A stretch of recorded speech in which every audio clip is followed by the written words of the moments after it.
Oke, silakan dibuka dengan nyanyi dan doa.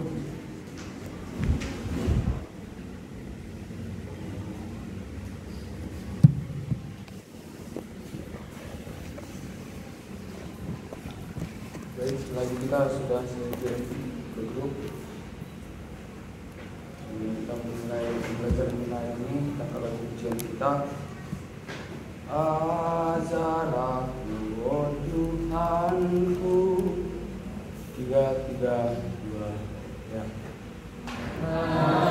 Azaraku, oh Tuhanku,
Ujuri pesakan kami membantu Bapa, pas pengarang-arang itu, yes, sadawar yang dalam dendam kejuan izapkan kami, Bapa Iza, kami mengajar kami, malam macam kami Bapa pas sunu jan di komentar dulu kami guna jadikan guna pengajar kami bersuara-suara. Lalu bagi kami Bapa Natori, Bapa dosen kami tetap semua susah. Dengan membantu kesabaran guna mengajari kami anak-anak. Enam toto kami selesai serta kami pelanggan anak Yesus Kristus pematangkan kebelum kami manusia. Amin. Amin. Jujur. Oke, hari ini kita akan membahas 2 topik. Topik yang pertama itu laporan baca 4 yang terakhir, dan nanti masuk makalah yang pertama tentang filsafat Karo. Kita akan masuk pada bagian yang pertama, laporan baca 4. Nanti dibaca secara apa yang kau ketahui. Lalu kalau nanti orang yang berikutnya sama, saya stop aja supaya jangan menghabiskan waktu ya. Sampaikanlah apa yang secara benang merah yang Anda pahami tentang bacaan, sehingga tidak terkesan berulang-ulang nanti. Oke, kita mulai dari ini kelompok B ya. B. D. Kadang bingung mana D mana apa. Waduh, ini B. Waduh, salah absen ini. Bukan kelasnya Andre kan? Oke, nanti saya akan ambil absen lagi. Dimulai dari Cindy nanti sampai G Vanko ya. Oke, silakan Cindy.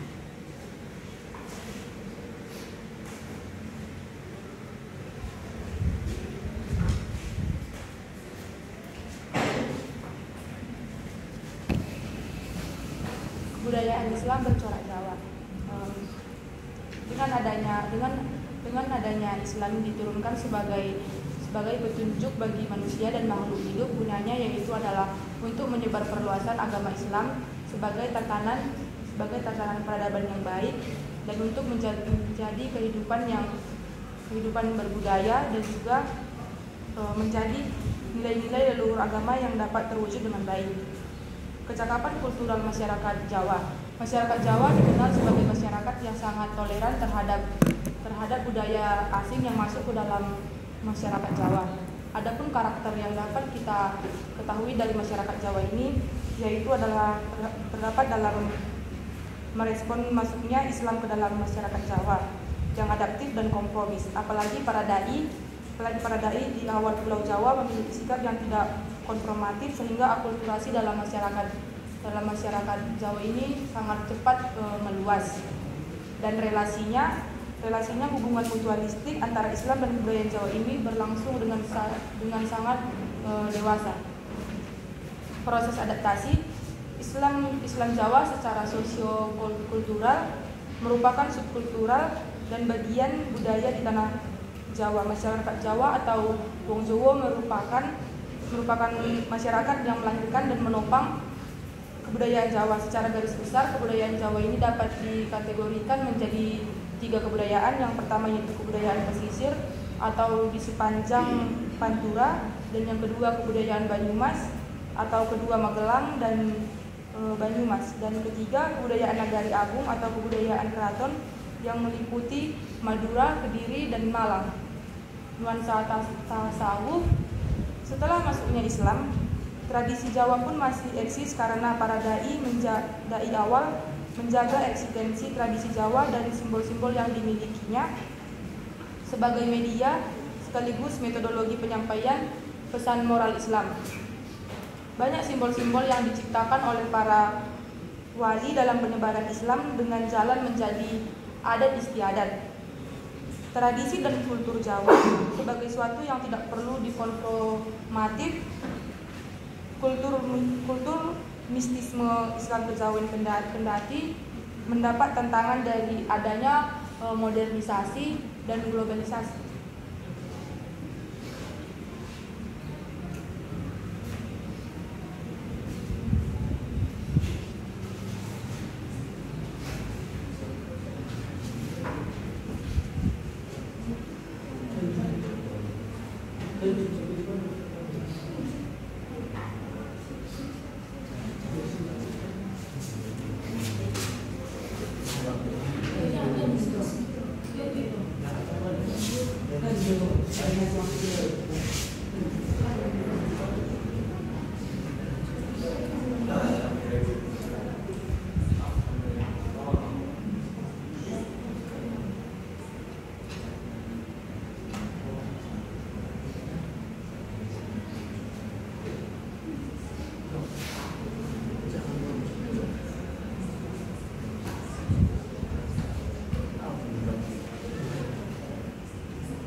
Oke, lanjut dengan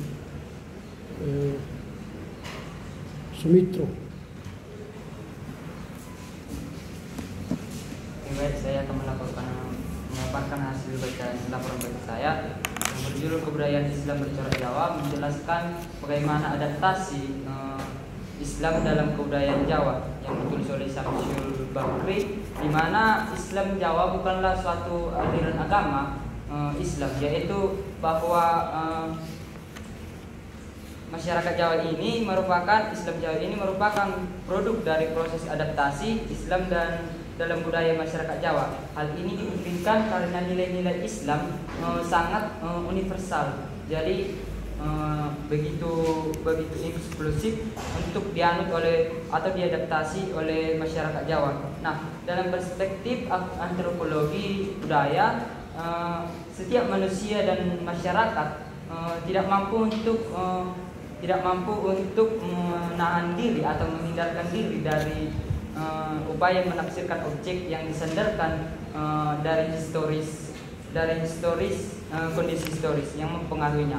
Hal ini diartikan bahwa setiap manusia dan setiap masyarakat memiliki kemampuan untuk memahami dan menginterpretasikan kondisi tersebut, kondisi historis dan kondisi tradisi tersebut. Nah, masuk ke cakapan kultural masyarakat Jawa. Masyarakat Jawa dikenal sebagai masyarakat yang toleran. Nah, masyarakat ini dinamakan masyarakat toleran karena mampu mengadaptasi masuknya Islam ke dalam masyarakat Jawa. Nah, karakter masyarakat Jawa yang adaptif dan kompromis terhadap berbagai bentuk budaya ini juga diperankan untuk menanggapi adaptifnya masyarakat di Jawa.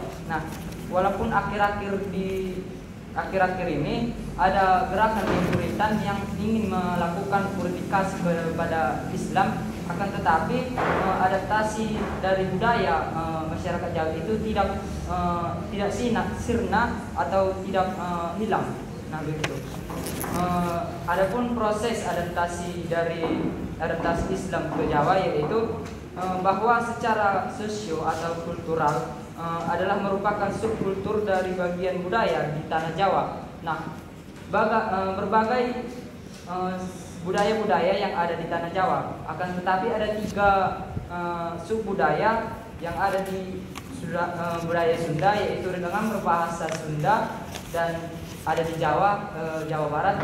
Ada yang kedua yaitu budaya Betawi yang ada di yang berbahasa budaya Betawi yang ada di Jakarta, dan yang ketiga adalah budaya Madura dengan berbahasa Madura. Akan tetapi dijelaskan pada pemahaman ini bahwa ada masyarakat Jawa yang dimaksud di sini adalah masyarakat penduduk asli dari tanah Jawa, yaitu di bagian tengah dan timur yang berbahasa Jawa. Nah, warna mistik Islam dalam kultur Islam Kejawen begitu kental dalam fenomena keberagaman masyarakat Jawa. Ini tidak bisa dilepaskan dari peranan para wali songo era Demak. Maksudnya sesudah masuknya Islam ke dalam Jawa, para wali sangat menginterpretasikan atau mengadaptasikan dengan budaya lokal tersebut. Nah, Demak diakui mampu menyebarkan Islam secara kultural yang ditandai dengan kemampuan para wali dalam mengadaptasikan agama dengan budaya lokal. Masuk ke nuansa tasawuf, buku-buku serat atau Jawa kuno yang dengan bahasa Kawi dan Sanskerta, kitab-kitab berbahasa Melayu dengan tulisan Arab yang dimaksud dengan Arab Melayu, serta kitab-kitab tasawuf dalam bahasa Arab dari timur dengan mulai diubah dalam bahasa Jawa. Nah, unsur tasawuf falsafi ini diketemukan dalam serat Widih Hidayat Jati, terutama bagi menyangkut martabat 7 dalam proses emanasi ta'ayun. Nah, ada kesimpulan yang saya ambil dari laporan baca ini, bahwa masyarakat Jawa adalah masyarakat yang religius dan masyarakat yang mempunyai penuh simbol-simbol, di mana berbagai ajaran atau pesan-pesan moral yang ada dinyatakan pada simbol-simbol tersebut. Nah, Islam Kejawen bukanlah aliran keagamaan, tetapi ini adalah proses atau adaptif, produk adaptif yang dilakukan oleh masyarakat Jawa. Akan tetapi masyarakat ini menganut dan mengadaptasi Islam ini tersebut. Ciri-ciri cukup tegar.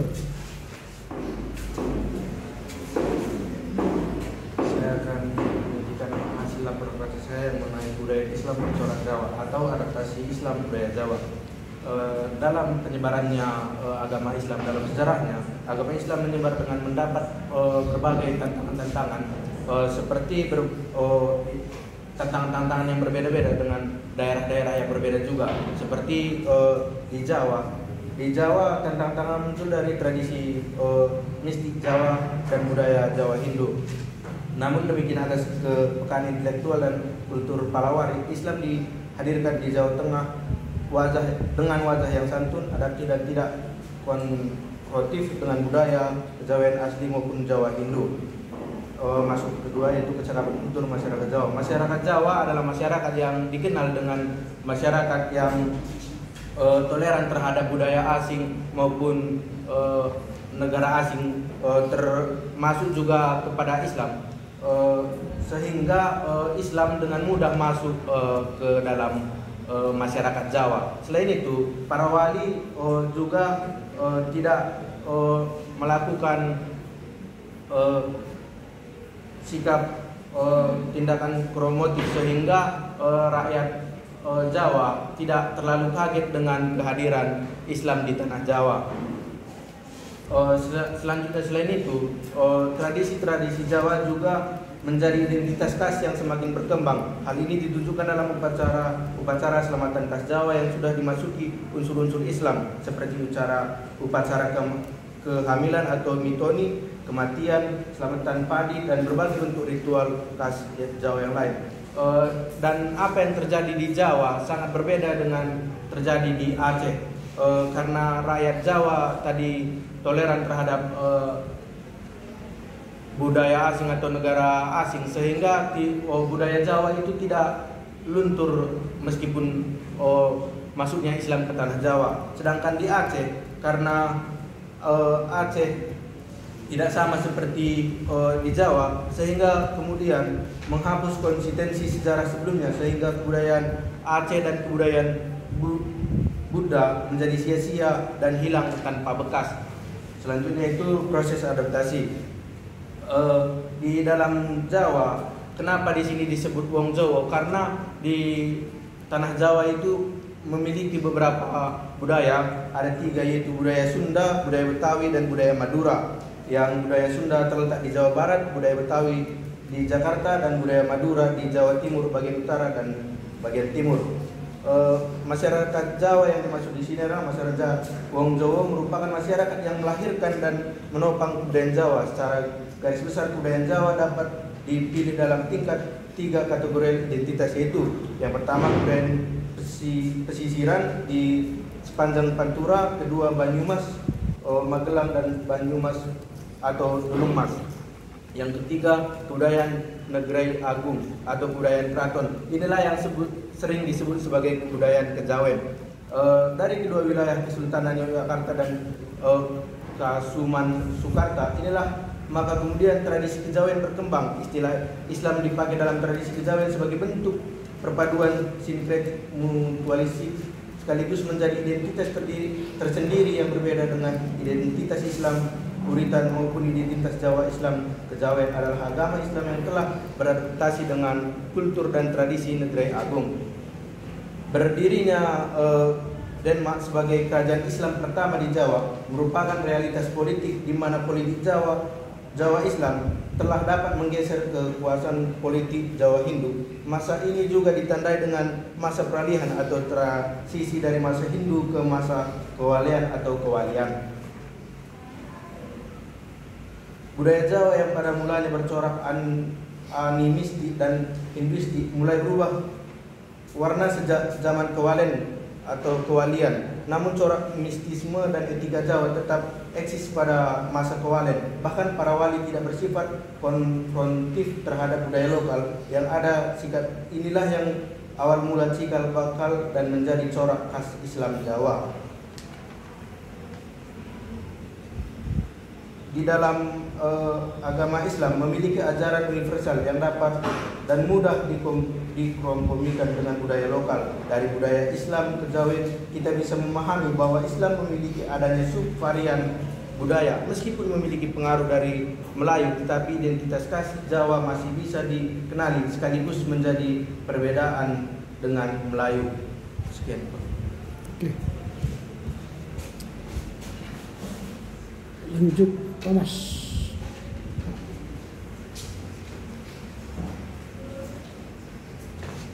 Saya akan menjelaskan laporan baca saya yang berjudul Kebudayaan Islam di Tanah Jawa. Yang perlu digarisbawahi yaitu Islam di Tanah Jawa bukanlah suatu aliran dalam agama Islam, melainkan percampuran antara adaptasi agama Islam itu sendiri dan budaya Jawa. Ciri yang paling mencolok dalam agama Islam di Pulau Jawa ini merupakan tasawuf yang artinya memperendah diri dengan cara baik dengan akhlaknya dan lain-lain yang untuk mendekatkan diri kepada Tuhan. Pendahuluan, agama Islam diturunkan guna menjadi petunjuk manusia dan rahmat bagi seluruh sekalian alam. Yang menjadi persoalannya adalah bagaimana nilai-nilai luhur kehidupan itu bisa bercampur dengan kebudayaan yang ada di Tanah Jawa tersebut. Sebelum Islam masuk ke Tanah Jawa dikuasai oleh kerajaan Majapahit, yang dimana kerajaan Majapahit menyebarkan agama Hindu. Banyak tantangan yang terjadi pada saat penyebaran agama Islam tersebut. Tetapi karena kepintaran wali, Islam dihadirkan dengan santun yang dapat diterima oleh masyarakat Jawa, yang bisa disatupadukan dengan budaya. Kecakapan kultural masyarakat Jawa, karakter masyarakat Jawa yang adiktif dan kompromis terhadap berbagai bentuk budaya juga diperankan ketika menanggapi masuknya Islam dalam masyarakat Jawa. Islam menjadi identitas khas yang semakin berkembang. Hal ini ditunjukkan oleh perpaduan antara budaya dan budaya, semisal upacara kehamilan atau mitomi. Apa yang terjadi di Pulau Jawa berbeda dengan yang terjadi di Aceh. Di Aceh seperti kita ketahui, mereka sangat fanatik dengan agama Islamnya karena mereka meninggalkan apa yang telah diajarkan pada kerajaan Sriwijaya, karena Sriwijaya mengajarkan ajaran tentang agama Hindu. Berbeda dengan Jawa yang dimana mereka menyatupadukan antara agama Islam dan budaya dan ajaran sebelumnya yang diajarkan oleh Majapahit, yaitu ajaran Buddha. Proses adaptasi yang terjadi pada saat penyebaran agama Islam di Tanah Jawa, yaitu istilah Tanah Jawa dipakai untuk tidak menyebut Pulau Jawa, karena di Pulau Jawa terdapat berbagai sub yang bukan budaya Jawa, seperti budaya Sunda, budaya Betawi, Madura, yang memakai bahasanya sendiri. Budaya Islam yang terjadi di Tanah Jawa disebut dengan budaya Islam Kejawen, bentuk perpaduan antara Islam dan budaya. Kerajaan pertama yang terjadi di Pulau Jawa atau di Indonesia, bisa dikatakan di Indonesia, yaitu Kerajaan Demak, yaitu yang didirikan oleh Raden Patah, yang bisa kita kenal dengan keluarga dinasti Majapahit 1478 Masehi.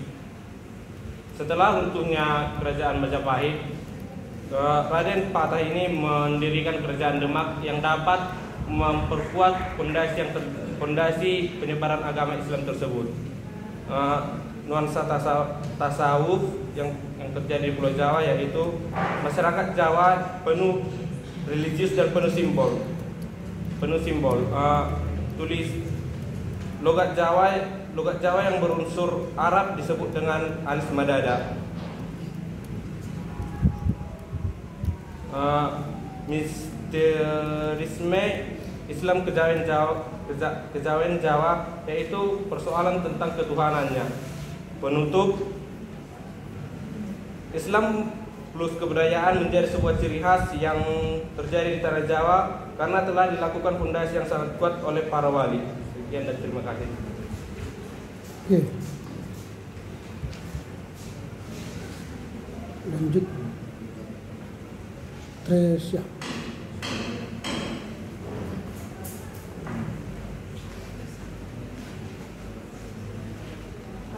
Di sini saya akan melaporkan hasil bacaan saya yang berjudul Kebudayaan Islam Bercorak Jawa. Kebudayaan Jawa salah satu aliran dalam agama Islam, melainkan merupakan proses adaptasi yang dilakukan oleh Islam dalam masyarakat Jawa. Karena hal ini dilihat dari nilai-nilai yang terkandung dalam Islam sendiri yang bersifat universal. Sehingga perpaduan antara agama Islam dan budaya Jawa itu membuat budaya Jawa sendiri, budaya Islam sendiri semakin kaya dan berkembang, terkhusus juga di bidang budaya. Agama Islam diturunkan menjadi petunjuk bagi manusia sebagai rahmat, di mana Islam memiliki kewajiban untuk menyebarluaskan misi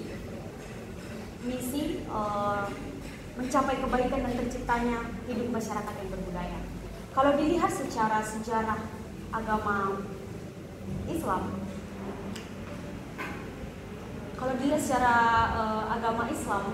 agama Islam ini masuk agama Islam ini masuk dengan begitu banyak dan berbeda-beda. Tapi kalau di Jawa sendiri, tantangannya itu muncul dari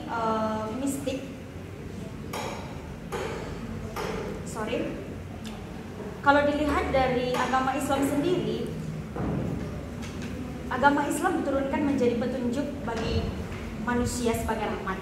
Islam memiliki kewajiban untuk menyebarluaskan di masyarakat untuk mencapai kebaikan dan terciptanya hidup bermasyarakat dan berbudaya. Dalam sejarah Islam menyebar luas dengan begitu banyak, dengan tantangan-tantangan yang disebabkan oleh perbedaan kultur. Tapi kalau kita lihat dengan di Jawa sendiri, Islam itu mampu masuk sehingga mudah diterima oleh masyarakat Jawa. Berbicara soal masyarakat Jawa itu dikenal sebagai masyarakat yang toleran, memiliki kecakapan kultural yang dapat beradaptasi terhadap masyarakat yang ada di Jawa.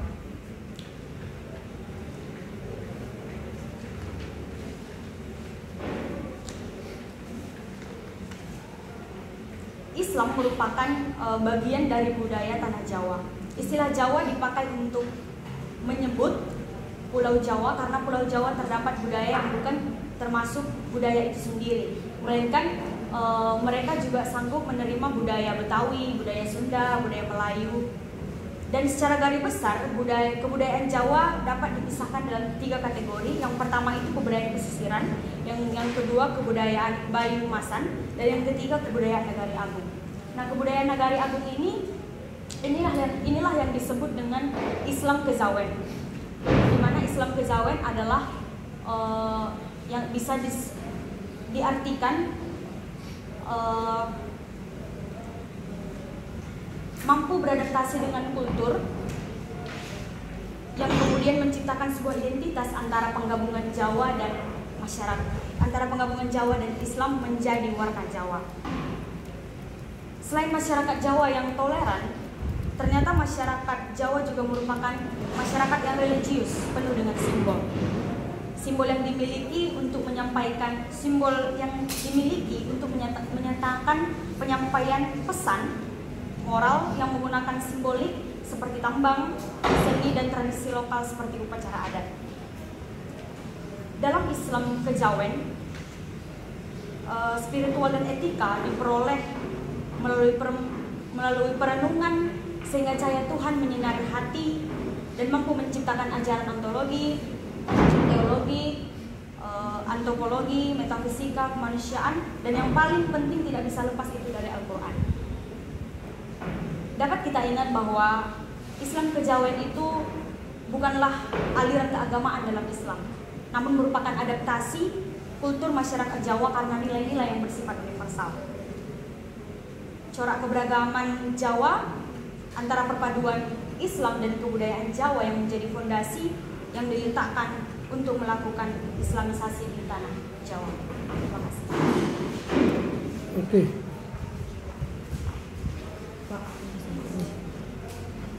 Lanjut, Yeni.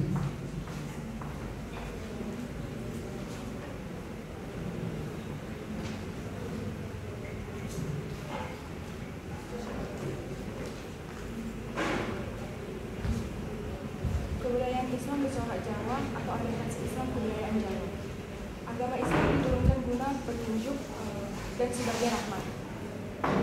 Artinya, bagaimana nilai-nilai agama itu termanifestasi dalam realitas kehidupan. Islam dimunculkan dengan metode adaptasi kultural sehingga secara sosiologis akan lebih mudah diterima dengan masyarakat Jawa. Kecakapan kultural masyarakat Jawa. Dalam kecakapan kultural masyarakat Jawa ini, masyarakat Jawa dikenal sebagai masyarakat yang toleran dengan budaya asing. Wong Jawa memiliki kecakapan kultural dalam beradaptasi dengan berbagai bentuk asing, termasuk salah satunya adalah Islam. Hasil dari proses adaptasi itu memunculkan sikap yang pluralistik dan bahkan sinkretik. Tradisi-tradisi Islam Jawa menjadi identitas khas yang semakin berkembang, seperti upacara kehamilan, kematian, selamatan padi, dan ritual khas Jawa yang lain. Yang terjadi di Jawa ini jauh berbeda dengan apa yang terjadi di Aceh.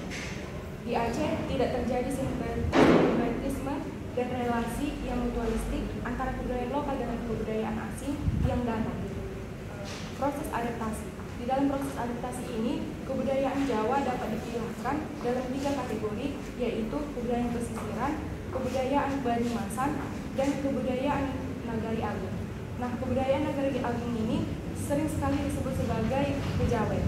Budaya ini sebenarnya subkultural dari kebudayaan masyarakat Jawa di tanah Jawa.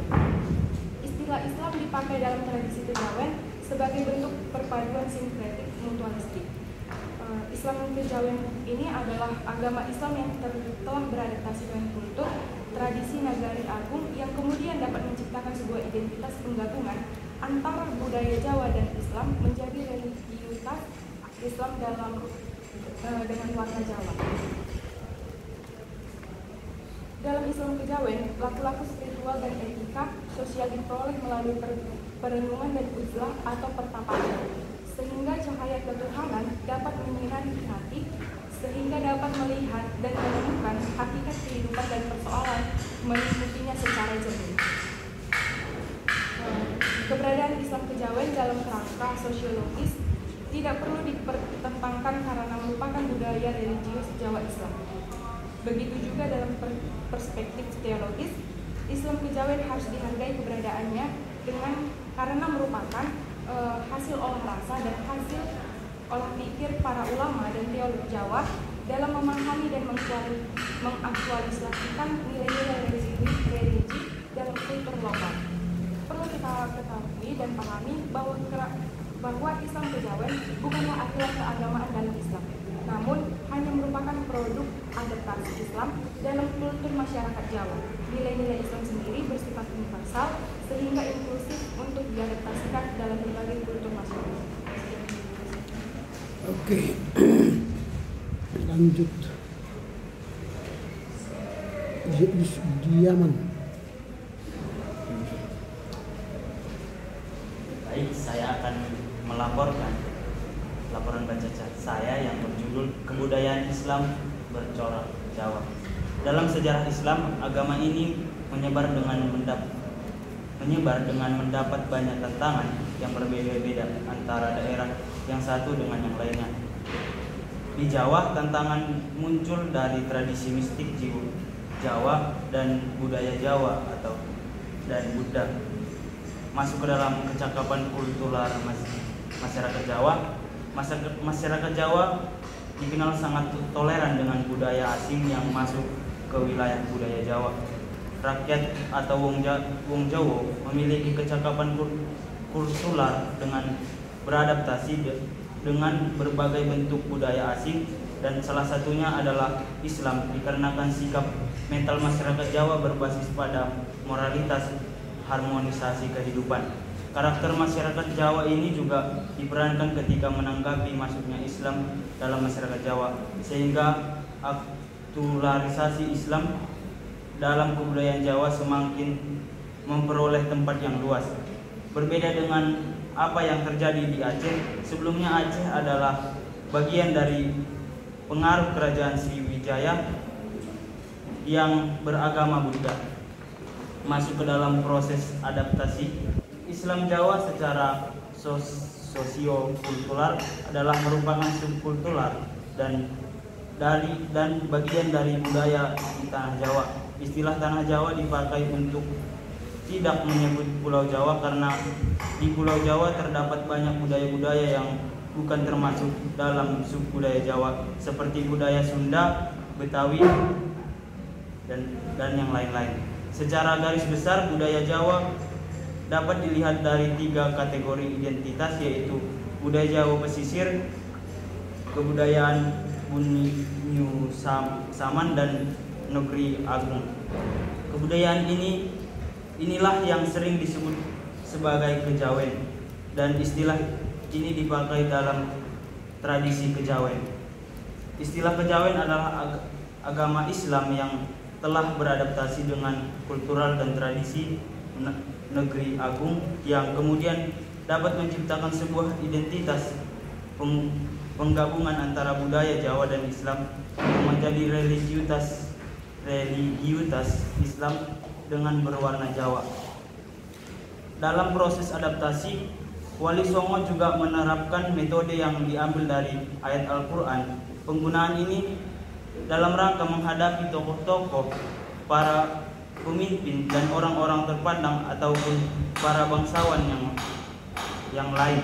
Dan tantangan yang dihadapi Wali Songo adalah dalam perantara sosial, masyarakat, dan kebudayaan mistik kejawen, dan ia menggunakan metode tersebut termasuk dalam nuansa tasawuf. Hingga saat ini budaya Islam dikenal dengan mistisme. Islam Jawa yang memuat puistik mulai berkembang pesat dan masyarakat Jawa merupakan masyarakat yang religius dan penuh simbol-simbol. Setelah masuknya Islam, tradisi Jawa pun menjadi media sekaligus penyampaian pesan moralitas Islam. Penjelasan ini memberikan pemahaman bahwa kebudayaan Islam Jawa merupakan kebudayaan Islam. Sekian. Oke, terakhir Jivanku. Kebudayaan Islam bercorak Jawa atau adaptasi Islam dalam kebudayaan Jawa. Islam Jawa bukanlah suatu aliran agama dalam Islam, melainkan proses adaptasi Islam dalam budaya masyarakat Jawa. Karena nilai-nilai Islam itu tersendiri bersifat universal, sehingga dapat diadaptasi dalam berbagai budaya masyarakat. Ciri-ciri Islam di Pulau Jawa adalah tasawuf. Tasawuf adalah perpaduan antara Islam dan budaya Jawa. Agama Islam itu diturunkan menjadi petunjuk bagi manusia dan sebagai rahmat. Karena berfungsi tersebut pentingnya misi penyebarluasan Islam sehingga umat Islam memiliki kewajiban menyebarluaskan misi untuk mencapai kebaikan universal dan terciptanya tatanan hidup masyarakat yang berbudaya dan berperadaban. Dalam kesejarah Islam, agama ini menyebar dengan mendapat banyak tantangan dalam berbeda-beda antara daerah yang satu dengan yang lain. Disebabkan dengan perbedaan kultur masyarakat yang berbeda. Di Jawa, tantangan-tantangan muncul dari tradisi mistik Jawa dan budaya Jawa itu. Islam dimunculkan dengan metode adaptasi kultural sehingga secara sosiologis akan lebih mudah diterima di masyarakat Jawa. Islam dianggap berhasil karena Islam berkembang pesat di Jawa. Begitu juga dalam menyampaikan ajaran Islam, para dai menggunakan logika dan tradisi yang sudah berkembang di Jawa, sehingga Islam lebih mudah diterima.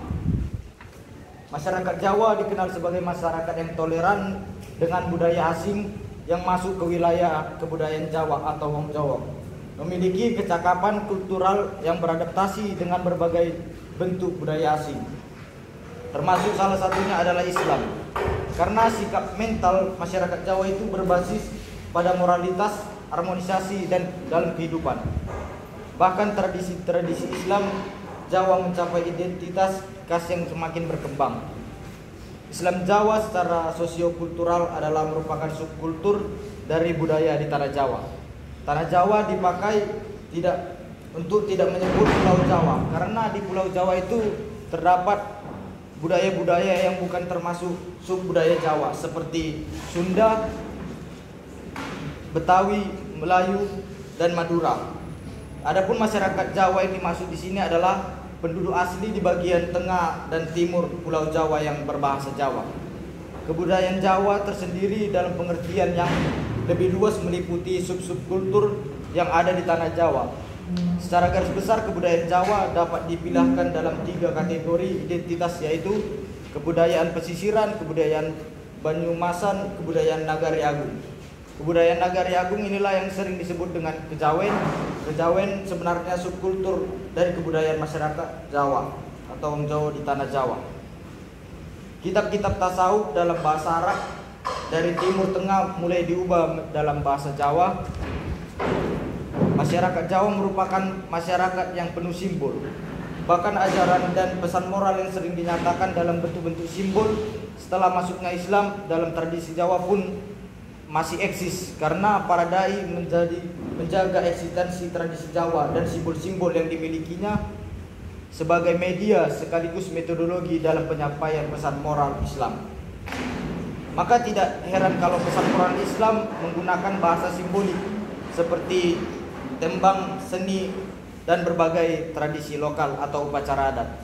Unsur tasawuf ditemukan dalam serat Wahid Hidayat Jati yang menyangkut martabat 7 dalam proses emanasi atau tayyun, sedangkan laku-laku mistik ditemukan dalam serat Centini.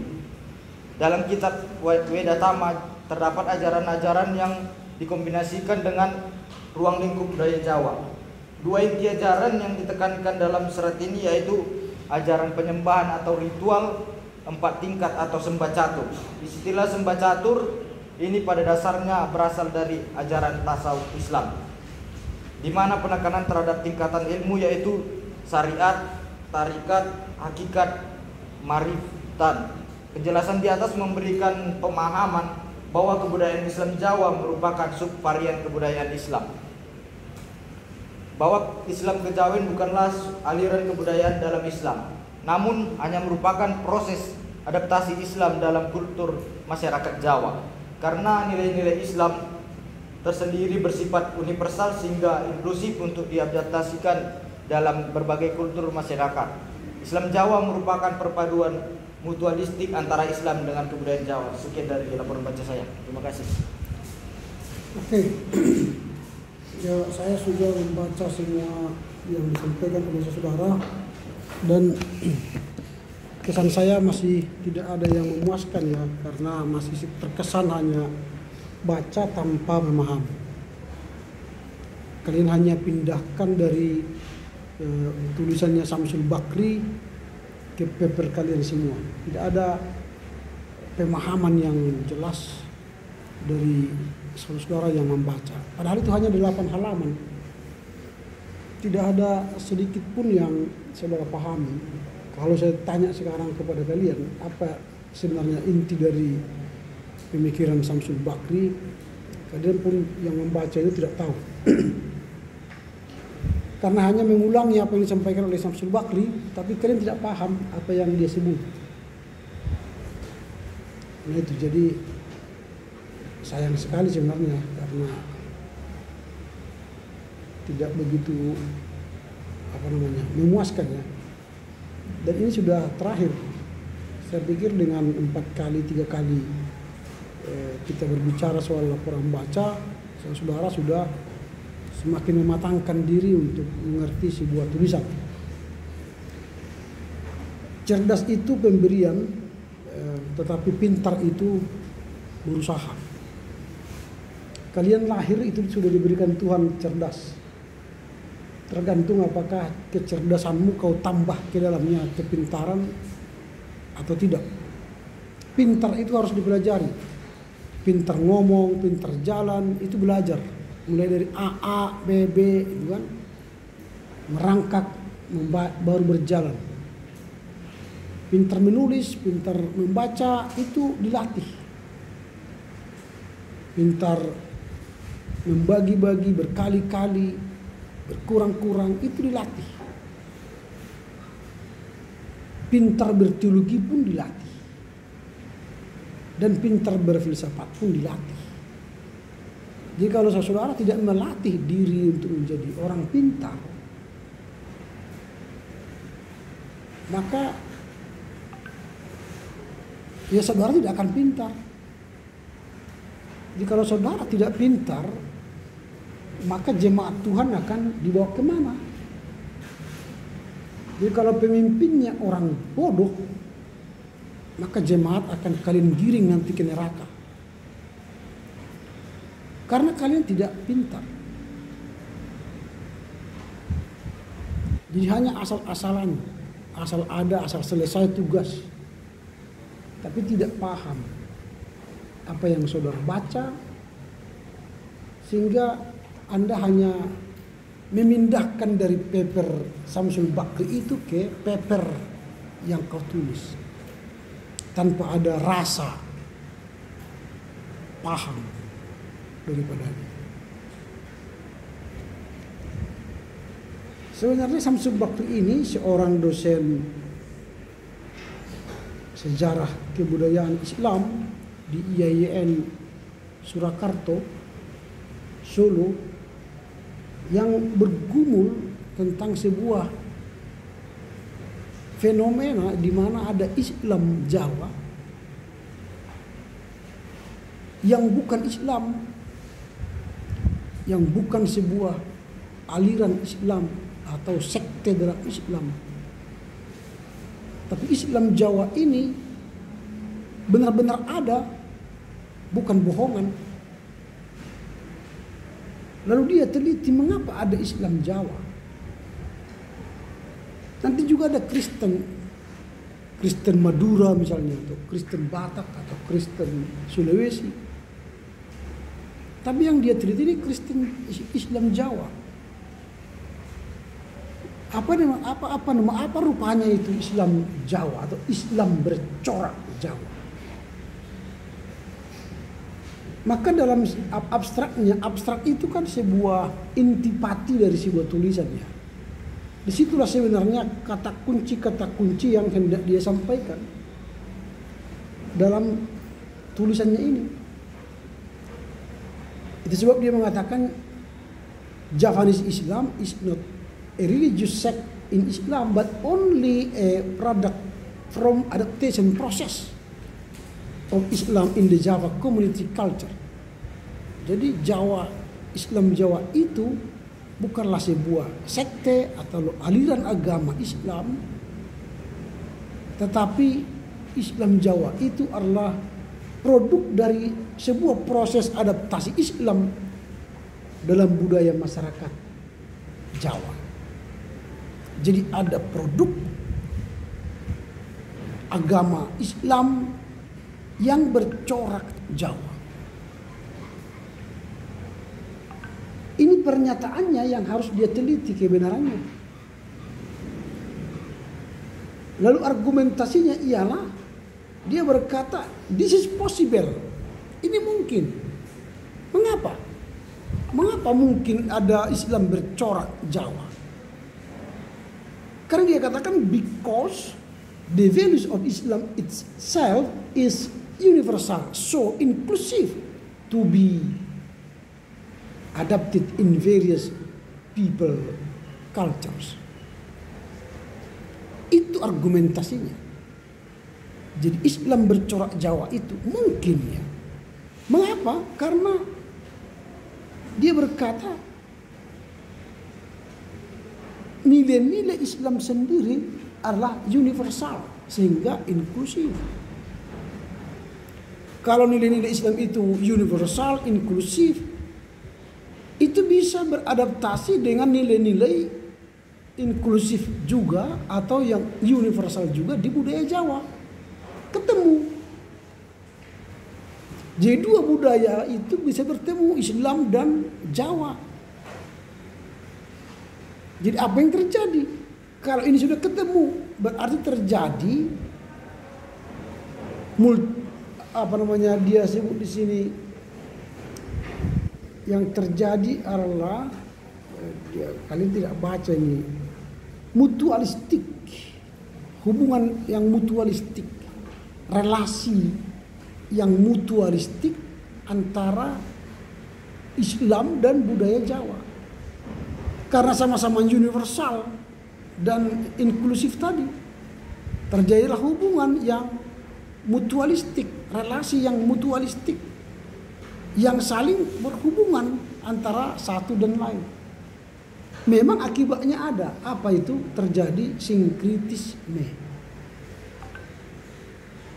Agama berbaur dengan budaya Jawa. Sinkritisme. Ini yang terjadi. Makanya dia bilang dalam kecakapan kultural Jawa itu bahwa masyarakat Jawa itu sangat adaptif dan kompromistis. Bisa berkompromi. Jawa itu bisa berkompromi dengan Islam, budaya Islam. Lalu terjadilah hubungan atau relasi yang mutualistik, saling menerima. Walau akibatnya ada sinkretisme di dalamnya. Dan itulah yang membuat dia Islam maksudnya diterima dalam budaya Jawa. Karena tadi ada kecakapan kultural Jawa. Baru kemudian Jawa itu tidak konfrontatif, tidak langsung menolak gitu ya. Tetapi mereka lebih pada menerima sambil mempelajari hubungan antara agama Islam dengan Jawa itu. Tetapi memang pada akhirnya nanti setelah terjadi hubungan yang mutualistik tadi dan terjadi juga sinkretisme, maka di kemudian hari Islam ini ingin membersihkan diri dari tradisi-tradisi budaya itu. Maka lahirlah nanti Muhammadiyah yang ingin mengikis budaya-budaya yang ada dalam agama Islam itu sehingga menjadi murni Islam dengan tradisi Islam. Maka lahirlah nanti tradisi pakai kerudung, pakai sorban, pakai cadar. Itu karena mereka ingin menjadikan budaya Islam itu sesuai dengan di Timur Tengah. Tidak mau bercampur dengan corak budaya Jawa. Itu namanya Puritanisme. Bahkan yang lebih radikal nanti ialah Wahabisme, yang sama sekali tidak suka ada unsur budaya di agama Islam itu. Lalu setelah ada muncul Muhammadiyah, orang yang sudah melakukan atau menerima budaya Islam dalam corak Jawa mempertahankan itu. Itulah maka lahir nanti NU, Nahdlatul Ulama, yang tetap ingin menjadi Islam Indonesia, Islam Nusantara, Islam yang lahir dari perpaduan antara budaya Jawa dengan Islam. Disebut dengan Islam moderat, bukan Islam yang liberal. Jadi Islam yang moderat ini lebih adaptif terhadap budaya Islam. Nah, itu dia jelaskan di situ bagaimana kultur masyarakat Jawa itu cakap ya untuk menerima kebudayaan Islam itu. Lalu dia katakan lagi bagaimana proses terjadinya adaptasi Islam Jawa dengan Islam itu sendiri. Maka dia petakanlah di Jawa itu ada dua wilayah yang besar, yaitu wilayah dari pesisiran dan wilayah Nagari Agung. Kalau wilayah pesisiran itu mereka itu ya tidak begitu disebut dengan corak Jawa, Islam corak Jawa, tapi Islam mereka ya mungkin Islam corak Islam ya. Tapi kalau Islam yang di wilayah Kejawen, Nagari Agung itu yang memiliki agama lokal Kejawen, itulah yang mengalami adaptasi. Jadi kejawen itu mereka tidak buang, tetap mereka pelihara sebagai agama leluhur, agama lokal, tetapi juga sekaligus menerima Islam sebagai agama baru. Sehingga relasi antara kejawen dan Islam berjalan dengan baik. Maka kalau di Jawa sana, entah apapun agamamu, engkau tetap kejawen. Kalaupun engkau Islam, tetapi tradisi kejawen dilakukan. Entah kau Katolik atau Protestan, tradisi kejawen tetap dilakukan. Beda kita di Sumatera. Kalau engkau sudah jadi Kristen, pasti engkau putus hubungan dengan pemena atau permalin. Kalau engkau sudah Islam misalnya, pasti putus hubungan dengan pemena atau permalin. Jadi Islam, Kristen, permalin, pemena. Gak ada hubungannya. Artinya tidak terjadi adaptif. Yang terjadi konfrontatif, menolak. Lalu Samsul Bakri membuat contoh dengan Aceh.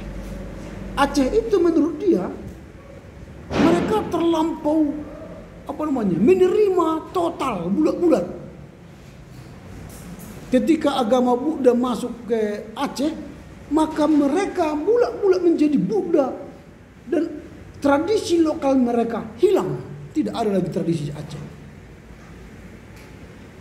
Lalu sebaliknya ketika Islam masuk ke Aceh, maka tradisi Buddha pun mereka hilangkan sama sekali. Dan tidak ada lagi tradisi Buddha di Aceh. Yang ada sekarang di sana ialah tradisi Islam. Dan tidak ada tradisi lokal orang Aceh lah. Itu beda.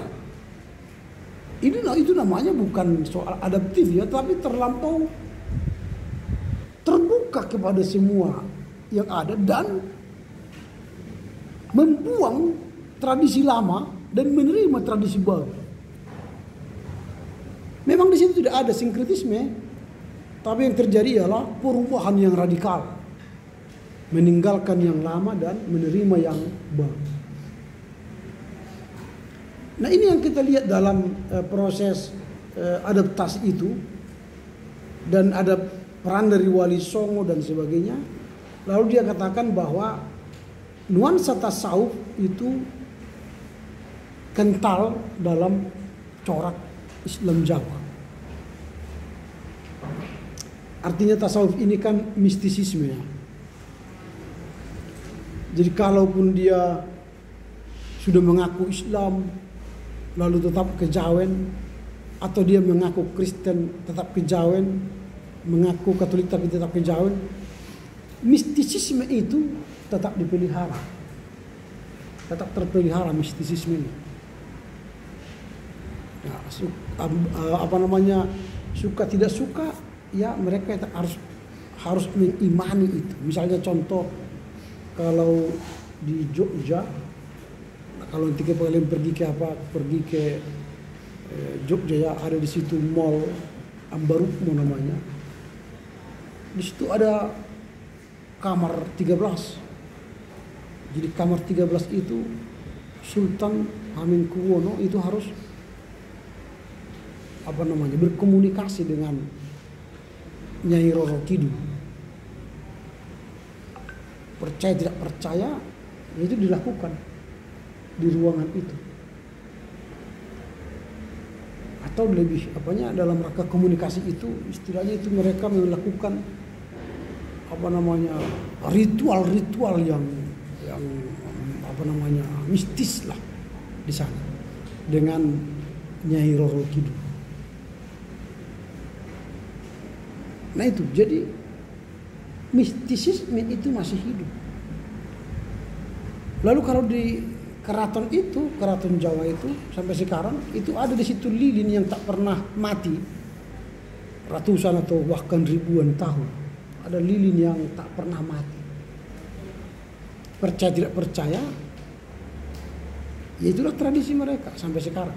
Kalau ingin buktikan, pergilah nanti ke sana kan, masuk ke ruangannya Sultan itu kan. Aku mau lihat dulu mana lilin yang tak pernah mati itu. Bilang aja sama dia. Kalau sopan mintanya dikasihnya. Itu tasawufnya, ada mistisismenya. Sehingga menjadi masyarakat yang penuh dengan religius dan punya simbol-simbol.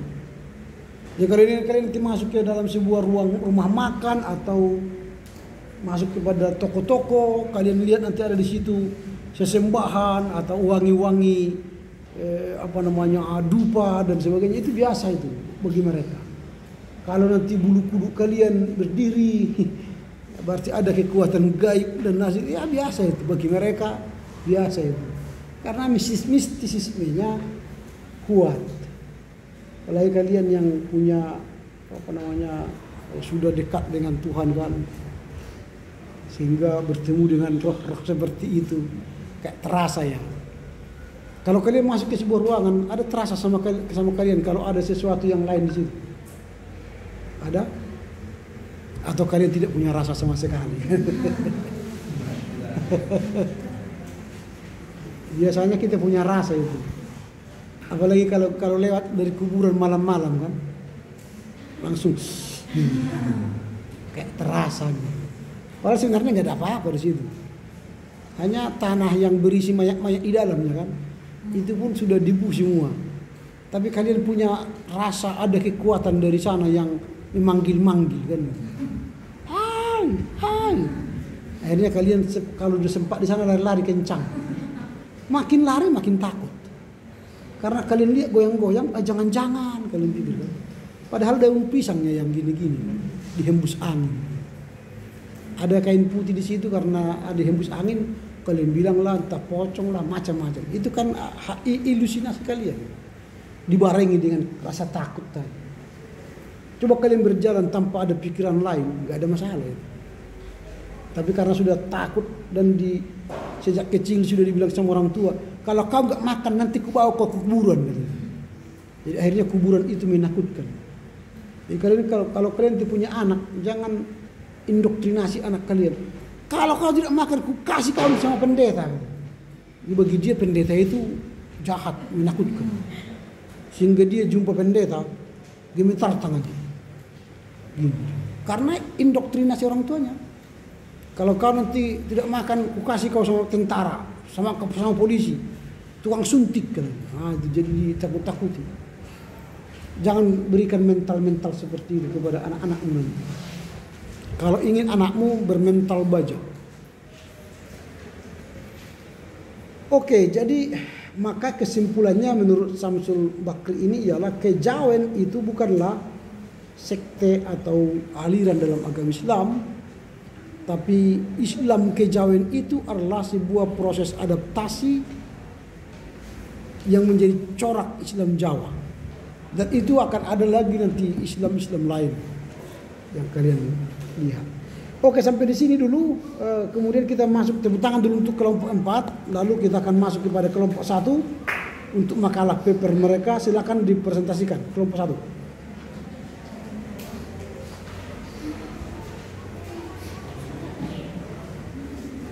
Silakan.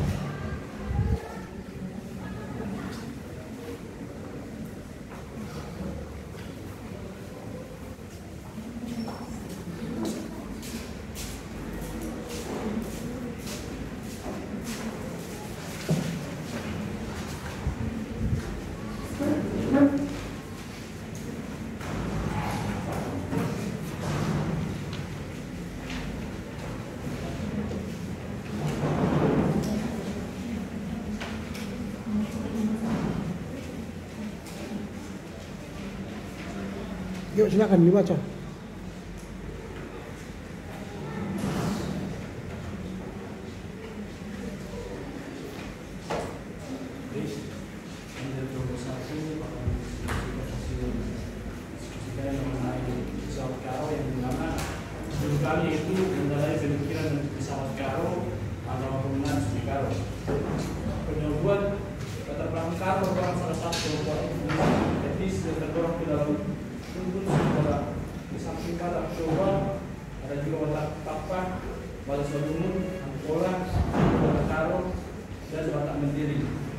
Menurut hasil penyelidikan wilayah Kerajaan Karo, waktu itu mulai dari Tamiang sampai ke Sumerokan dan bagian pedalaman dari Simelengut atas panjang bukit Bali sampai sekarang ini, terus ke lembah Aceh besar.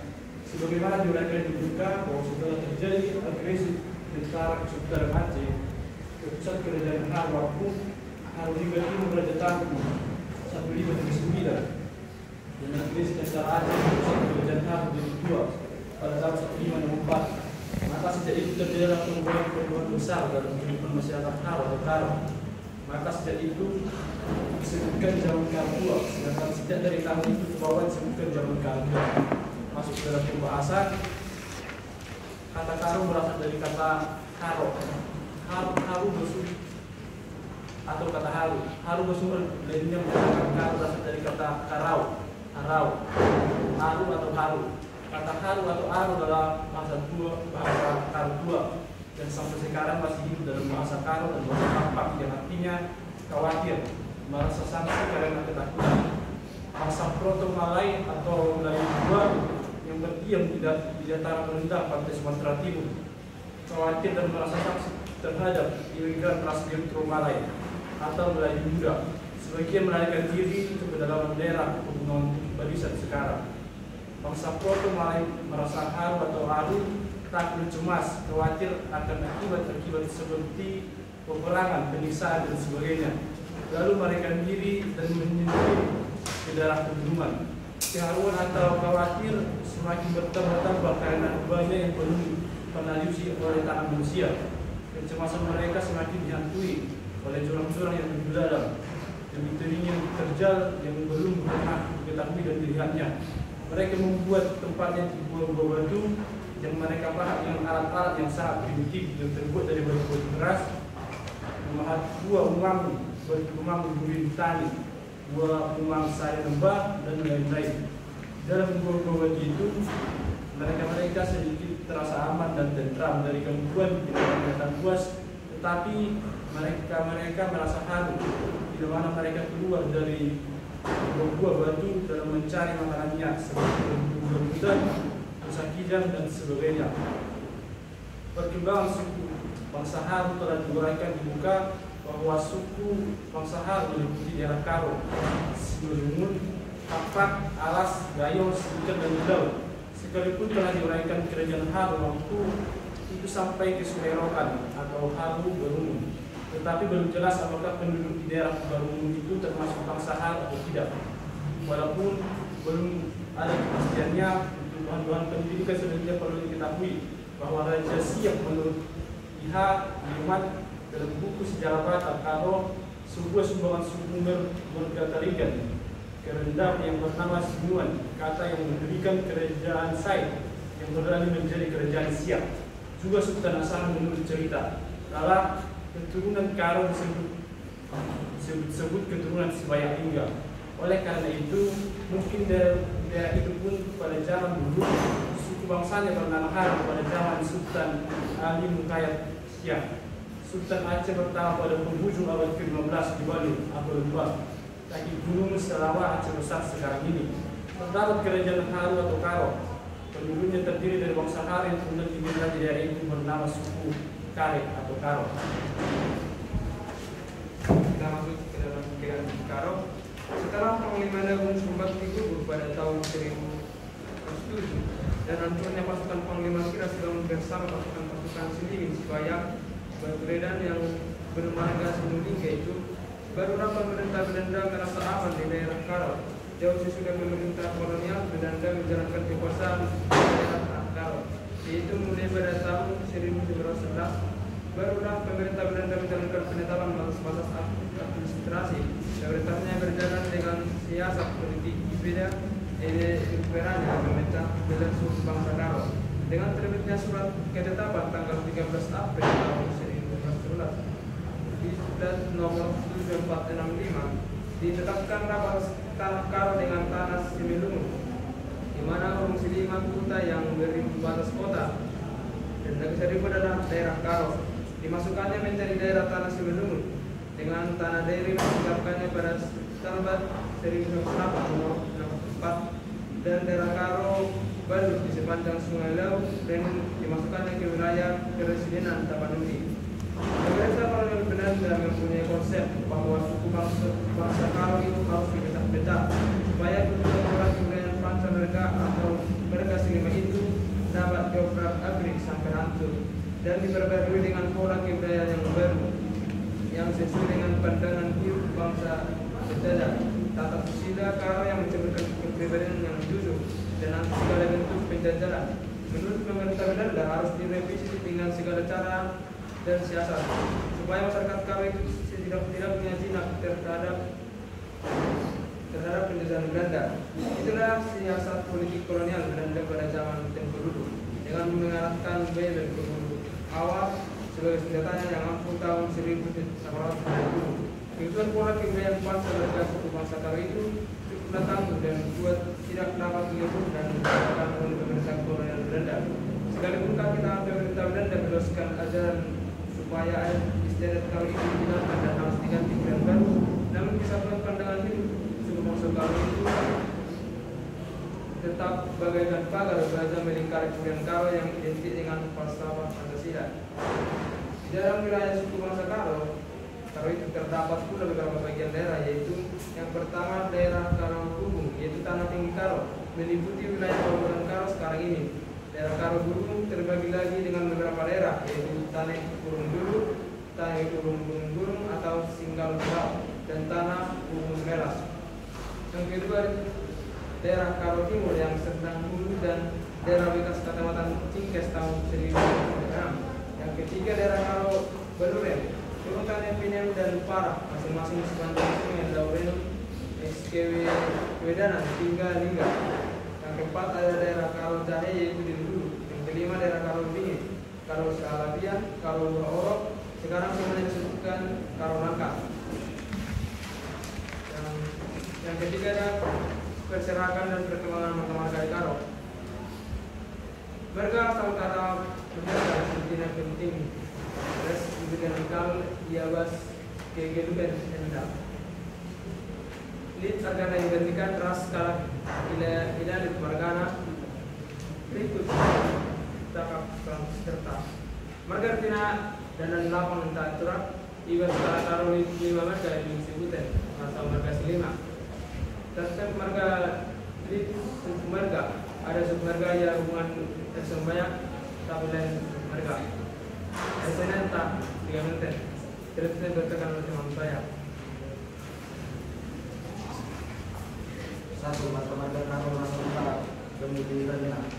Satu, Karo sekali Seberaya Laut Dendek.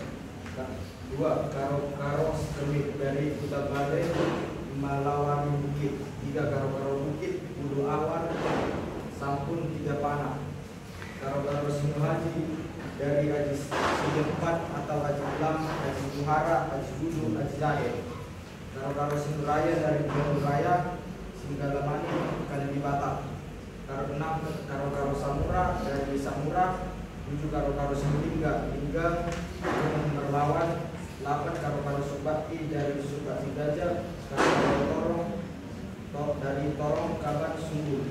10, Karo Kaban dari Kaban Sumbul.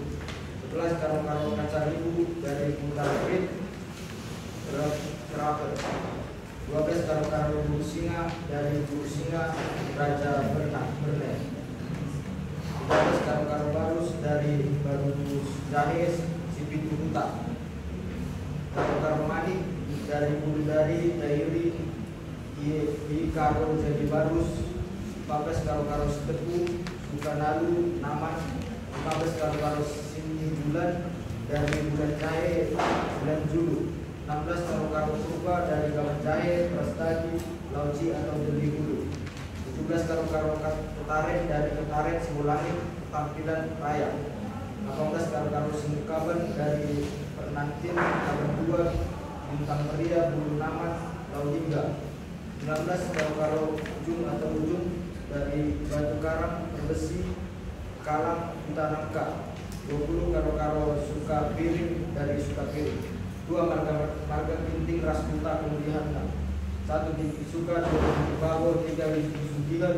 4, Kinting Gurupati. 5, Kinting Ajar tambun, 6 bintik capa, 7 bintik beras, 8 bintik jari bata, 9 bintik garam mata, 10 bintik munte, jahe sinu singa atau sinu kurgen, 11 bintik manik, 12 bintik sinu singa, 13 bintik jawa, 14 bintik saragi, 15 bintik mangga, 16 bintik pasir. 3 marga tarigan ras kita kemudian 1 tarigan 2 tarigan si biro, 4 tarigan selangit atau selangit, 4 tarigan tambak, 5 tarigan tegur, 6 tarigan gersang, 7 tarigan gerdeng, 8 tarigan gana-gana, 9 tarigan jampak, 10 tarigan tanggul, 11 tarigan tondang, 12 tarigan pekan, 13 tarigan sahih, 14 tarigan kendor. 4 marga sempiring ras kita kemudian 1 sempiring kembareng, 2 sempiring teloko, 3 sempiring sinu laki, 4 sempiring sinu payung, 5 sempiring kampungan,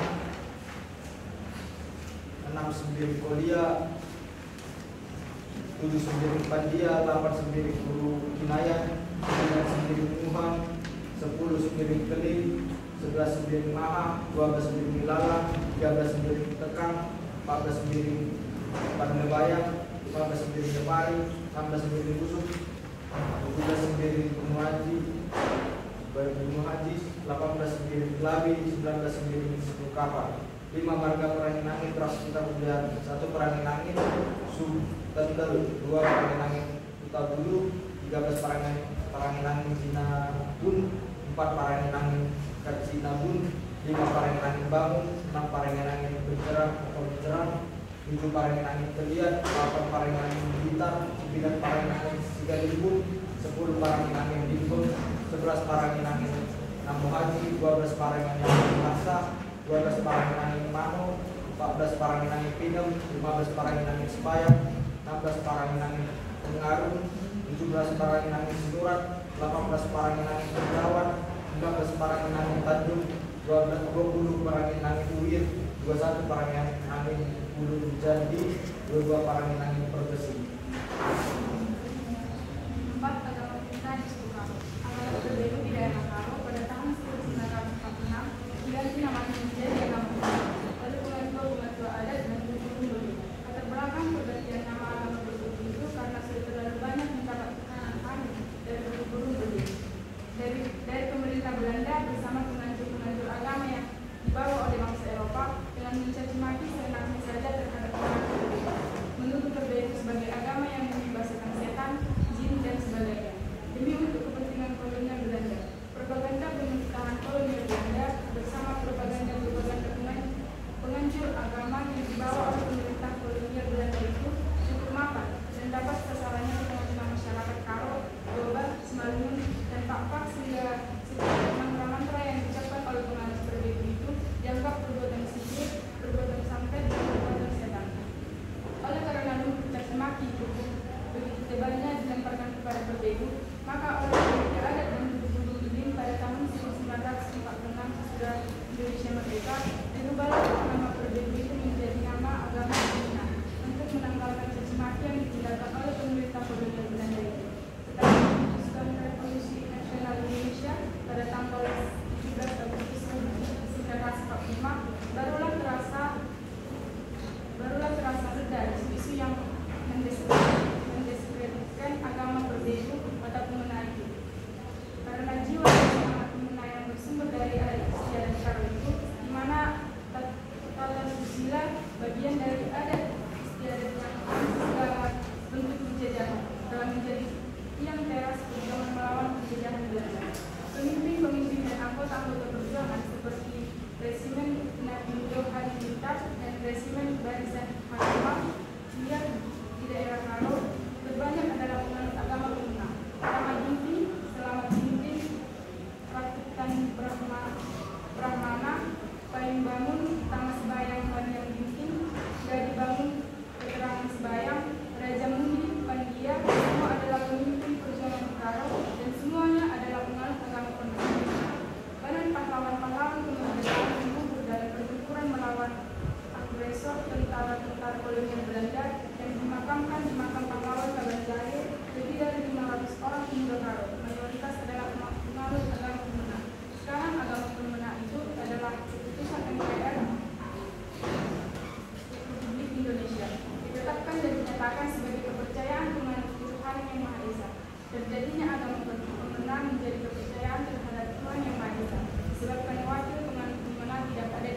pada kelima, kepercayaan agama pemena di suku Karo. Kini tekan pemena sampai dengan masuk agama si baru. Kini tekan kalak Karo si inggo si Litman di Bata. Kini tekan si bagian dan pana. Ini katakan iglari perbegu. Kini tekan man di Bata tek man kuasa-kuasa silai dah tapi gaib. Rikutkan kini tekan agama perbegu, maka manusia terjadi ibas pula tendi ras kesah. Arti perbegu asal kata begu, artinya hantu. Tendi kalak si inggo mate, roh orang yang telah meninggal. 2. Adi kalak perbegu mate, dagingna muli ku tanah, darahna muli ku laut, kesahna muli ku angin, tendina laut jadi begu. 2. Dibatasi telu. Kalak agama perbegu tapi pemena, tek man dibatasi telu ras kuasa-kuasa silaidah. Dibatasi telu menurut kini tekan pemena mekap, dibata datas, meguru dibata sing ngerajai langit. 2. Dibata tengah. Biasaka iglari Tuhan padukah niaji. Si erkuasa ibas tengah entah pe di tengah doni enda. 3. Dibata teru. Penguasa iteru doni. Biasaka kai pe si iglari dibata benua poli. Dibata si telu enda di turi-turinna. Ibas turi-turinna tanah mula tambe, ibas turi-turin tanah mula tambe si pukul tanah ituang 3 kali dungna jadi doni enda. Perbandoni enda kune begu enda nusahi keluarga dikatakan peterida tersendung maka ibahan mengupacara melandapkan galuh. Ije biasana ibenakan alu erpanggil pulau ras bernina rumah begu. Kita masuk pada poin yang ke-6, pandangan hidup suku Karo tentang agama pemena. Pertama yaitu perumah begu. Berbagai-bagai dalam perumah begu. Pertama, kalak mate rempet, mate sadawari, mate laidah, maka mate si enda di perumah begu. Sebab ibas perumah begu ia teh kari kalak perumah beguna bagian dalanna ia mate.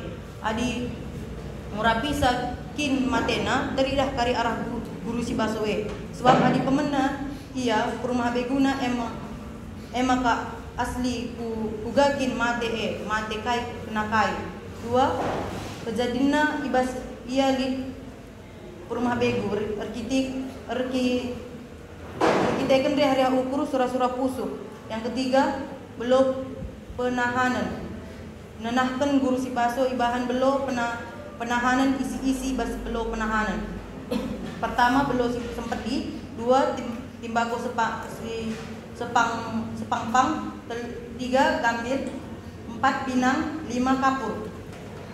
Kerina itama basumpit peranakan bengkuang mentar. Berkat 2 kala anak rumah guru si baso ibahan cakap adi lako kena belum penambahi guna perumah begu. Sejarah perumah begu mkap di sada jabu sekel bayakna tanahna sebab nam belang lembuna udana ras aswasi menang gue. Anakna telu dilaki, telu na ngor jabu, mate nandena ras bapana, telu na anak lanai siangkan. Anam rusur-rusur ia merenda ipedahin nande bapana asum gelu dengar. Masuk kita ke poin yang ketiga, pulung sangkem geluh. Wari-wari si 30 enggo guru si baso paksa si dilaki. Sembuya anak beru senina ras kalim bubu. Bagepe kalak si deban ipalu gendang sarunai. Enggo seluk guru si baso. Maka dilona anak teluna nina guru si baso. Yang ketujuh, adat Karo dalam proses pembangunan ditinjau dari agama Kristen. Kita telah membicarakan secara ringkas dasar rohania adat Karo dalam metodologi suku. Dengan dasar kerohanian ini, orang akan membutuhkan adat sebagai peraturan mati yang perlu ditaati setiap saat. Tuntutan adat atau meminta korban, waktu, harta, tenaga yang sebenarnya perlu disisihkan untuk keperluan kebutuhan sehari-hari di masa depan. Sebenarnya ada adat atau diadakan untuk memberikan arti kepada kehidupan. Pada pokok lain, manusia tidak beradat. Manusia akan kehilangan kepribadiannya tanpa kebudayaan. Gereja dari dulu sampai sekarang menerima adat sebagai wadah kehidupan. pada pihak lain memang gereja selalu kritis terhadap dasar-dasar rohani yang melatar belakangi atau sistem adat, atau apabila adat itu tidak terlalu mengekang kehidupan. Dalam sejarah gereja juga menjadi nyata bahwa gereja berusaha mentransformasikan adat itu sehingga adat itu dapat membantu manusia. Sikap ini akan tetap menjadi sikap gereja-gereja reformasi. Alkitab adalah pernyataan atau wahyu Allah dalam tentangannya dengan metodologi suku, wahyu atau penampakan sesuatu yang dulunya gaib tapi kini dapat dipahami dan ditanggapi secara rasional. Nilai-nilai rohani yang rasional saja yang mungkin menjadi dasar atau adat dapat difungsikan dalam suasana modernisasi dan pembangunan bangsa. Penerimaan nilai-nilai itu tidaklah alkitabiah yang diserap oleh adat karo tertentu dalam proses penolakan dan peningkatan. Tidak adil agaknya kalau hanya mengajak kita melihat transformator gereja tanpa mengarahkan kepada sumber-sumber lain. Percaya bahwa Islam sebagai agama juga memberikan sumbangan terhadap pentransformasian tersebut. Pentransformasian ini hendaknya sudah berlangsung, laju modernisasi tidak menunggu kesedihan kita. Apabila terjadi kekosongan rohani pada generasi mendatang, maka sejarah kita akan mengikuti sejarah negara-negara barat. Kebudayaan yang berlatar belakang Kekristenan di sana sudah tidak dapat memenuhi kepentingan orang-orang. Terdapat kekosongan jiwa dalam masyarakat yang ditandai dengan meningkatkan kriminalitas seperti gejala-gejala bunuh diri dan lain-lain. Kekosongan ini akhirnya memunculkan kebudayaan happiness. Pada pokok lain, pentransformasian adat itu tidak saja diarahkan untuk mempertahankan adat. Pentransformasian itu adalah juga pembebasan manusia dari segala ikatan-ikatan, nilai-nilai, keyakinan yang membuat seseorang itu tidak kreatif, pandangan hidup yang tidak ilmiah, statis dan sebagainya. Pada hakikatnya adalah belenggu pada kemanusiaan. Belenggu tersebut harus dipecahkan dan dipentransformasian kebudayaan, struktur sosial dan ekonomi. Dari segi ini dapat dikatakan bahwa pembebasan adalah pembangunan. Karena itu, jika orang berpikir bahwa pembangunan itu adalah semata-mata peningkatan produksi, melainkan reformasi dari struktur sosial dan ekonomi. Karena itu, besar dari arti pentransformasian adat, maka gereja dan badan-badan keagamaan lainnya yang terdapat dalam masyarakat harus bersama-sama atau terpisah berusaha mentransformasikan masyarakat karo. Apabila hal ini terjadi, maka kita telah membangun manusia. Pembangunan dalam hubungan ini sebagai berikut. Yang pertama, manusia diciptakan oleh Allah sebagai makhluk yang paling bebas bertanggung jawab dalam segala ketertarikan dan relasi yang ada. Manusia selalu diberi hak dan kebebasan oleh Allah untuk mengambil sikap keputusan terhadap ikatan-ikatan relasi-relasi yang ada. Oleh sebab dosa, hak-hak dan kesadaran manusia itu disalahgunakan menjadi kecenderungan egosentrisme. Yang kedua, pembangunan tidak lain adalah memberi tempat dan kesempatan bagi manusia untuk melakukan dalam kebebasan dan tanggung jawab yang mengambil sikap dan keputusan terhadap segala sesuatu yang mengikatnya. Yang ketiga, dari pihak lain, manusia memang tidak pernah terlepas dari serba ketertarikan yang ada. Ketertarikan manusia adalah inherent dalam hakikat manusia.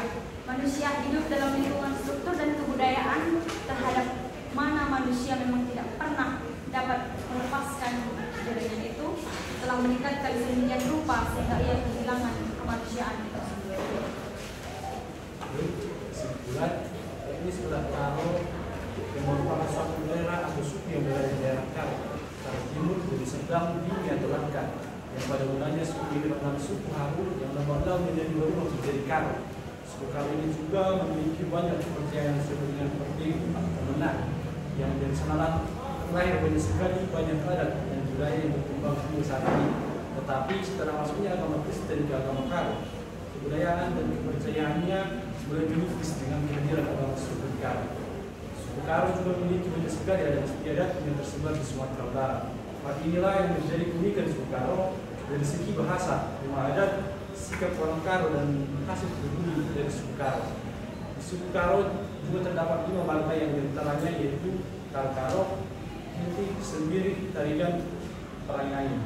Saran, sekiranya malam kami apabila ada saran dan kritik ketika menerimanya, dan juga kami mohon maaf apabila ada kesalahan. Bukan adalah hamba Allah yang tidak luput dari kesalahan dan kesilapan. Akhir kata, saya mengucapkan beriran-beriran kembali.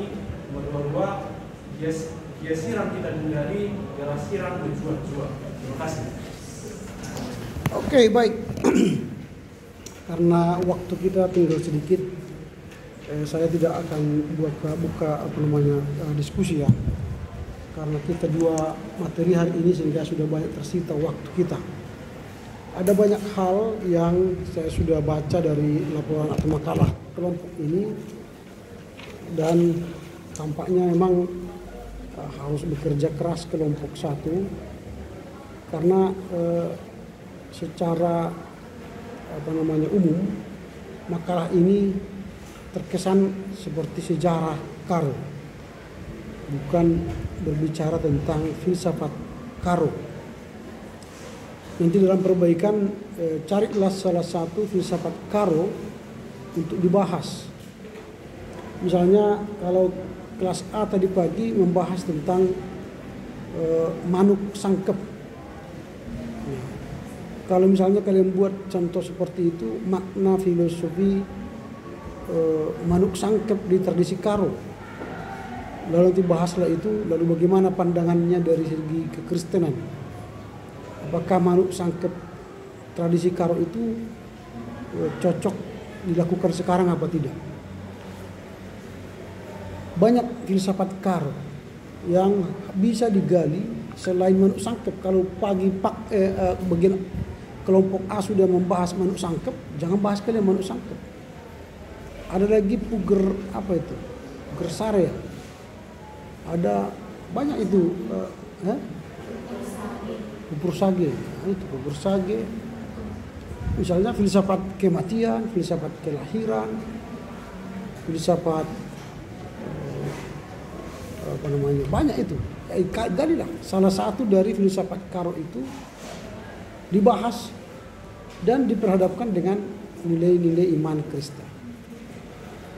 Daripada seperti ini, mendalami pemikiran dan filsafat Karo, agama Pemena di suku Karo, ya sejarah. Agama Pemena yang saya baca di sini juga sejarah. Bukan filsafat Pemena itu yang kalian angkat. Tapi kalau misalnya ada filsafat Pemena yang diangkat di sini dan digali lebih dalam, itu lebih baik. Tapi ini saya baca Pemena yang di sini yang kalian bahas itu sejarah juga, bukan filsafatnya. Ini mata kuliah filsafat. Itu ya, jadi nanti tolong diperbaiki. Lalu selalu ingat bahwa menulis format format itu saya buat 2D underscore judul dan makalah. Ini dia format. Ada tadi dibuat 2D 1.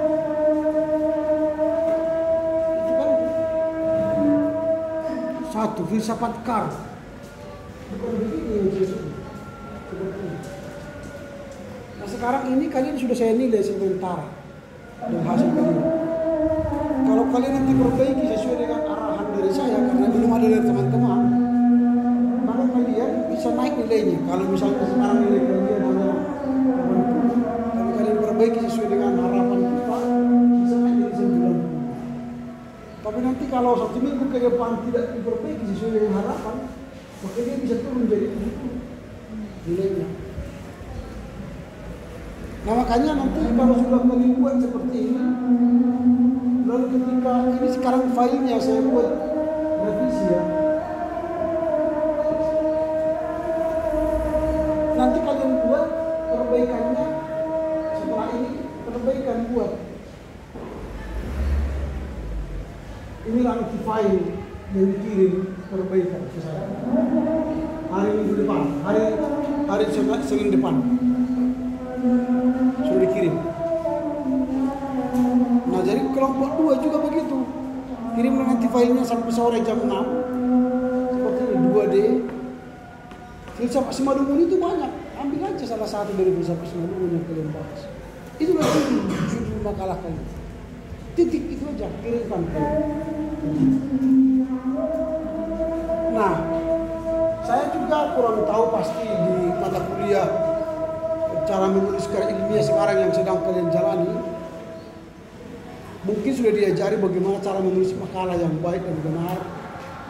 Setiap judul dan setiap judul itu bisa dia kata pengantar, bisa dia bab 1, bisa dia kesimpulan, penutup. Ini kan semua judul. Tulislah dalam font 18. Tapi kalau dia sudah subjudul bab 1 di sini satu-satu kata latar belakang masalah, 1, 2 rumusan masalah, 1, 3 ini sudah subjudul, maka dia 14. Begitu semua nanti. Ini melatih kalian supaya nanti sampai menulis skripsi sudah kalian terlatih menulis makalah atau paper ilmiah. Judul itu selalu buat font 18, Times New Roman. Subjudulnya pasti buatlah font 14. Kalau ke bawahnya ditulis 12 ini. Itu yang perlu kalian perhatikan terus. Lalu daftar isi buatlah otomatis kalau bisa buat. Pelajari bagaimana membuat daftar isi otomatis. Nanti buka YouTube cara membuat daftar isi otomatis. Nanti dia jelaskan di sini. Kalian pelajari bisa itu. Gampang. Asal kalian mau belajar. Daripada seperti ini manual. Kita capek mencarinya. Nah, rumusan masalah. Saya kurang tahu apakah di mata kuliah yang saya katakan tadi ini sudah diajari bagaimana membuat rumusan masalah.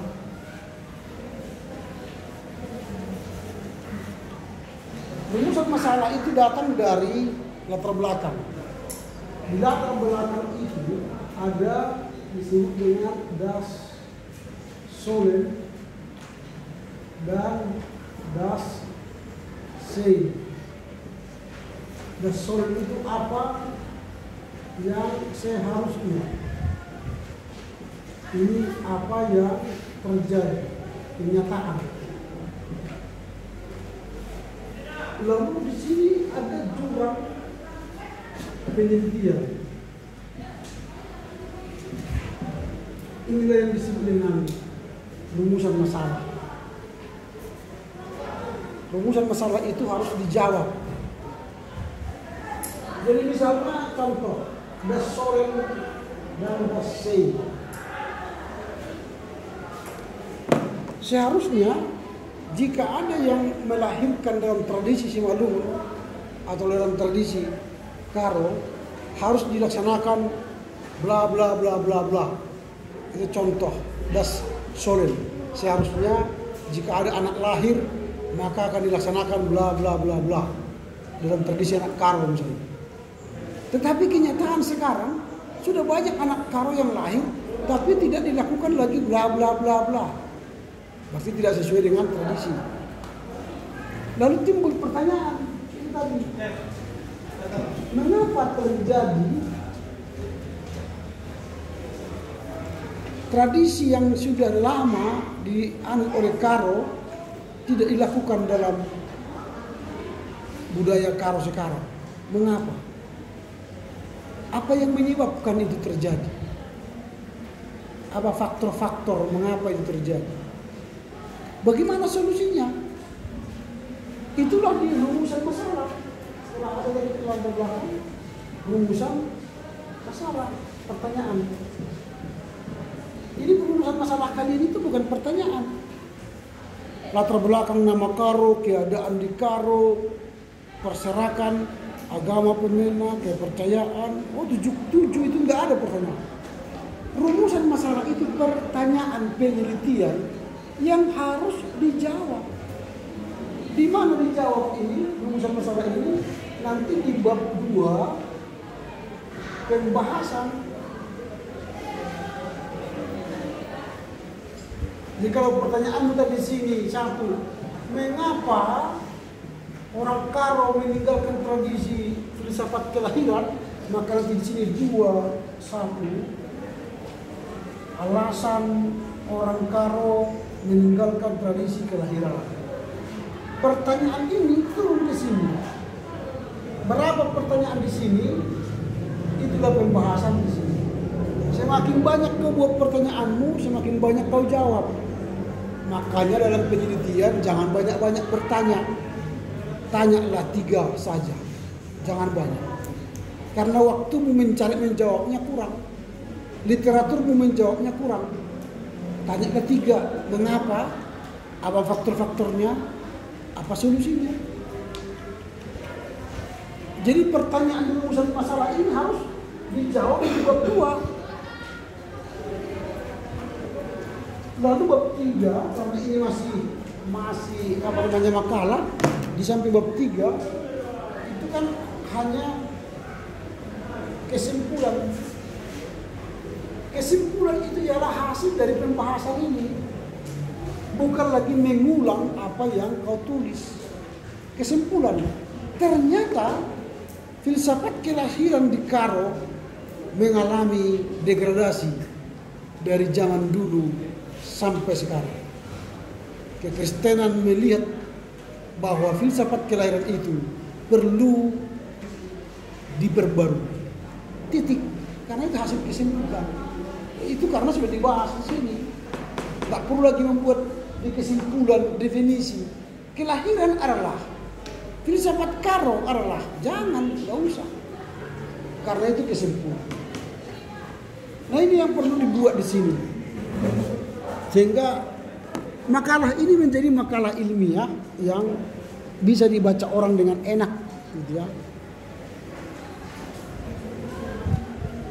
Nanti kalau ada tanda seperti ini, itu artinya spasi. Kalian buat misalnya di dalam, kalau saya buat begini, artinya kau tulis di dalam, ada spasinya ini, jarak. Di atas, di sana, di sini, di, ada apa?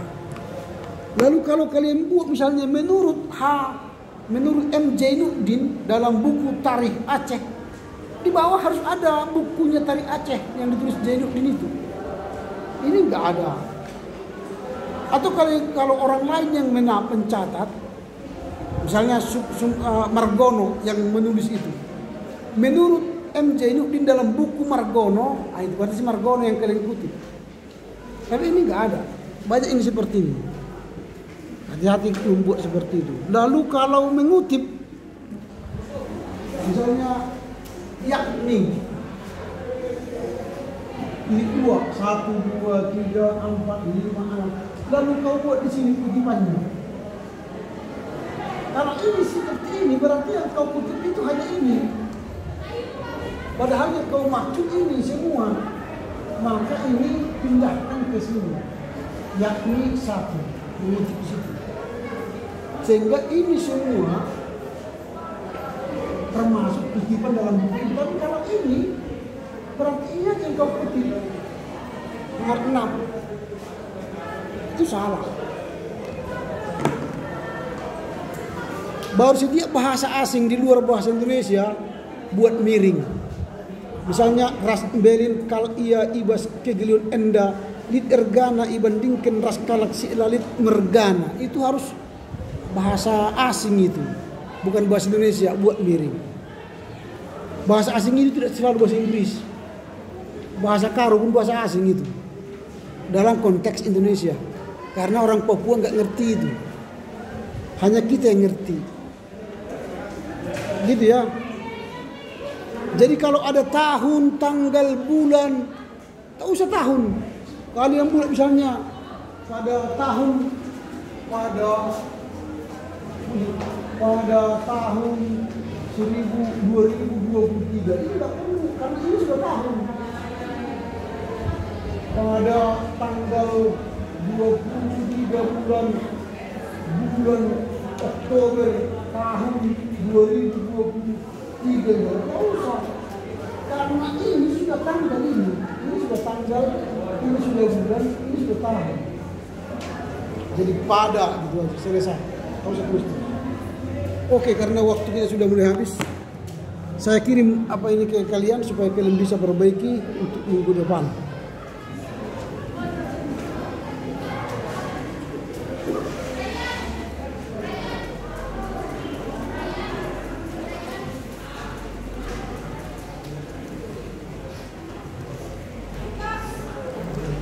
Oke, siapa sih yang memimpin dengan doa?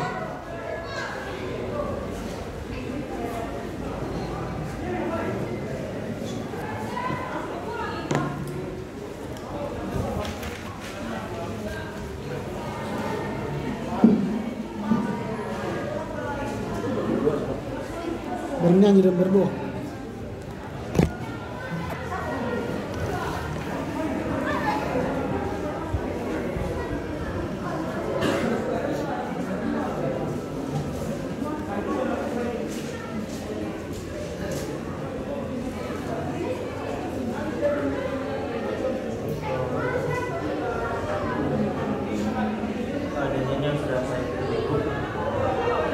Mari kita bernyanyi dari BBRT nomor 754. Kasmiro haroa 1 2 3 ya. Kasmiro haroa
dalam nama anak Yesus Kristus dengan terima doa Tuhan. Amin.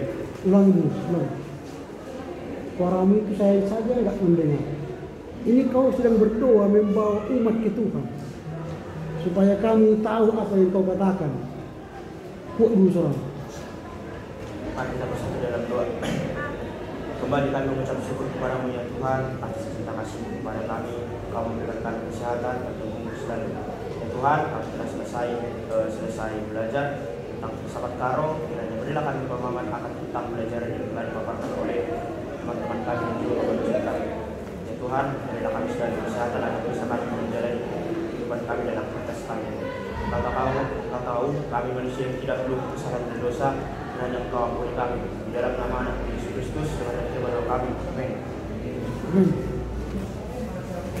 Suaranya pun halus, kayak orang halus saja.